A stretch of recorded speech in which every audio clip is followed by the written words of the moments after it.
Federation cup 2024 athletics కాంపిటీషన్స్లో men's javelin throw విభాగంలో మన గోల్డ్ మెడలిస్ట్ 2021 గోల్డ్ మెడలిస్ట్ అయిన Neeraj Chopra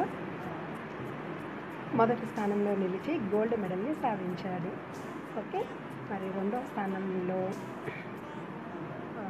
DP మనుకి silver medal లభించింది.